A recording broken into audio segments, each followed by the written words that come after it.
الحمد لله الملك الأعظم الذي أنعمنا بأجل النعم، منها أن أدخلنا في هذا الشهر المبارك شهر المحرم،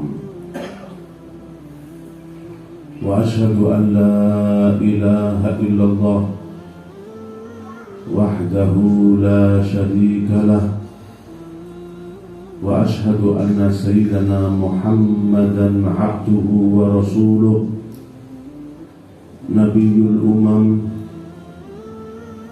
اللهم صل وسلم وبارك وكرم وتكرم وتحنن على سيدنا ومولانا محمد وعلى آله وأصحابه ومن تبعهم بإحسان إلى يوم الدين.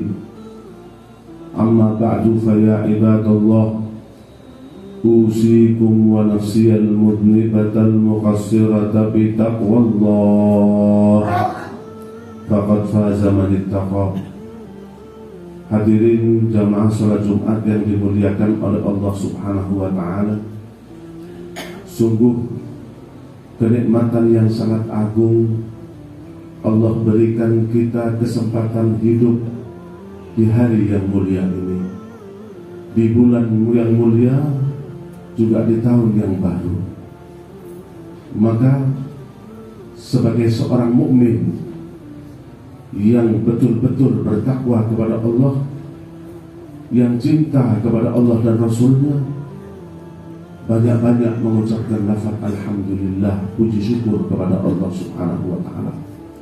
Mudah-mudahan di tahun ini, setelah kita membaca doa awal tahun dan akhir tahun tadi malam, berkat doa kita, mudah-mudahan selama setahun nantinya kita diberikan kesehatan, diberikan keberkahan rezeki dan umur, dan mudah-mudahan kita yang terpaling penting ditetapkan dalam keadaan iman, yang bisa jadi iman itu sesuatu yang mungkin lepas dari jiwa kita. Ketaatan yang kadang kita lakukan mungkin bisa hilang dalam sekejap. Oleh karena itu kita berdoa kepada Allah, mudah-mudahan kita dijauhkan dari segala maksiat, selalu dalam keadaan taat kepada Allah Subhanahu wa Ta'ala. Amin ya rabbal alamin. Ketika kita menghadapi tahun baru, maka harus ada kehidupan yang baru.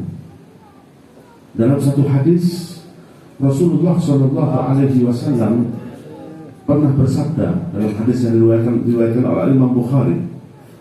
Beliau bersabda, al-muslimu man salimal muslimuna min lisanihi wa yadihi. Seorang muslim yang betul-betul dikatakan hamba Allah, yang betul-betul seorang yang mukmin, yang muslim, adalah orang yang semua orang muslim selamat dari lisan, selamat dari tangannya. Maka yang paling banyak membuat masalah sebenarnya dalam kehidupan kita sehari-hari adalah lisan. Tapi sekarang lisan kita itu adalah tangan kita ketika memencet HP, tangan kita ketika mengoperasikan segala gadget. Memang lisan kita diam, tapi tangan kita yang mengetik. Kadang kita tidak sadar, yang kita share itu menyebabkan masalah. Karena kita tidak sadar, orang lain berdosa, kita ikutkan diri, kita berdosa dengan mengeser sesuatu yang tidak bermanfaat, mengeser sesuatu yang tidak membuahkan hasil sebuah pahala ketika kita menghadap kepada Allah Subhanahu wa Ta'ala. Kadang dalam berkomentar, kadang dalam memviralkan sesuatu di status atau yang lainnya, kadang itu menyakiti hati orang muslim.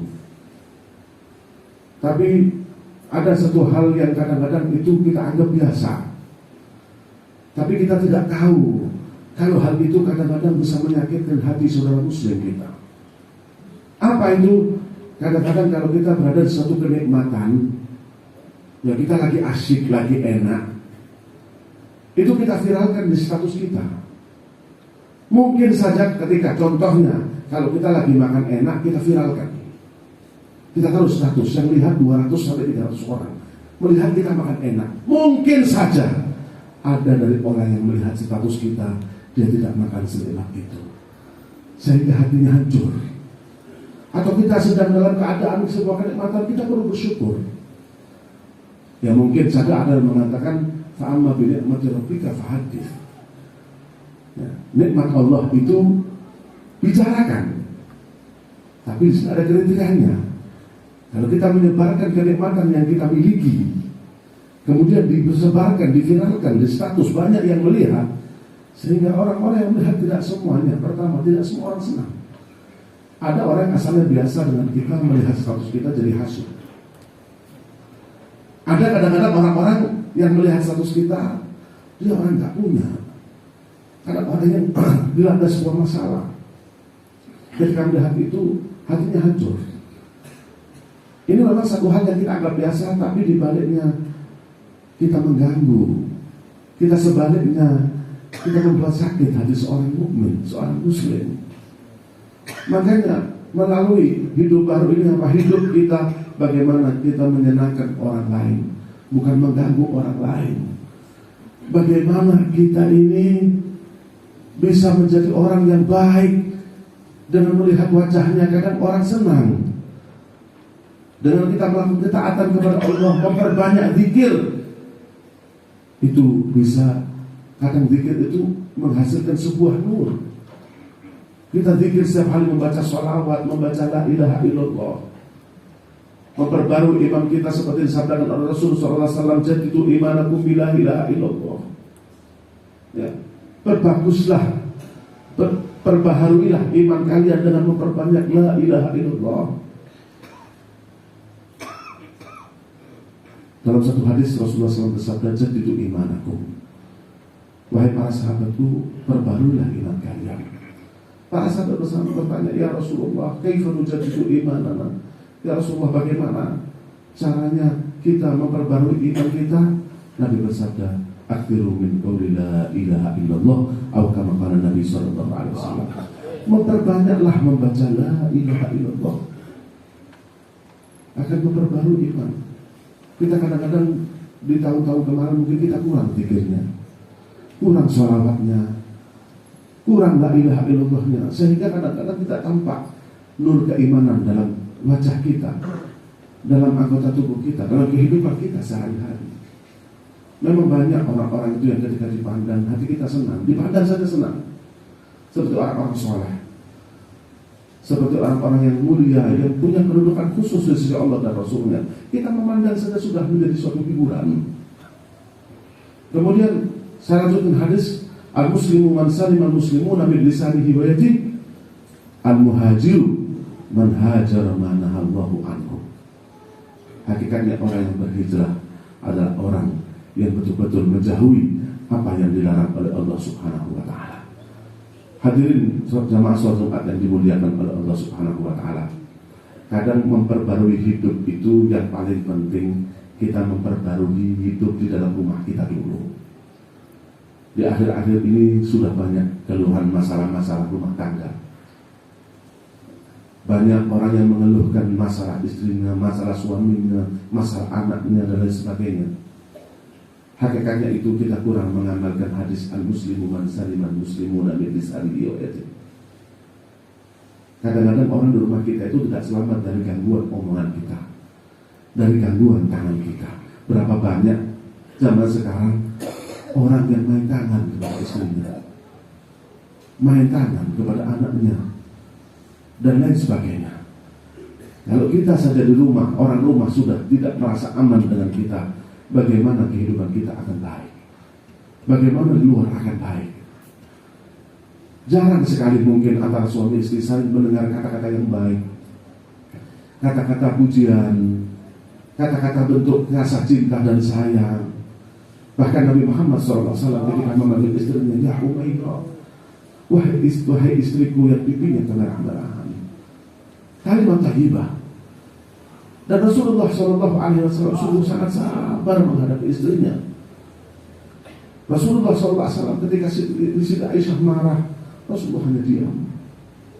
Bagaimana diriwayatkan di dalam kitab Syama'il, Al-Muhammadiyah diriwayatkan bahasanya Rasulullah Shallallahu Alaihi Wasallam yasbiru alaihinna, sabar dengan istri-istrinya, wa ya'dhuruhunna, dan Rasulullah Shallallahu Alaihi Wasallam memaklumi kalau terjadi sesuatu selama tidak melewati batas yang haram. Banyak orang yang menyangka ingin meluruskan istrinya, ingin meluruskan dalam hal kewanitaannya, itu hampir-hampir mustahil. Rasa kecemburuan dan lain sebagainya. Kalau kita ingin luruskan untuk ada dalam satu jalan yang hak, urusan sholatnya, urusan baca Qur'annya, urusan sholat jamaahnya, itu yang perlu kita luruskan dalam kehidupan sehari-hari. Luruskan zikirnya, luruskan adabnya, luruskan sunnahnya di dalam rumah kita.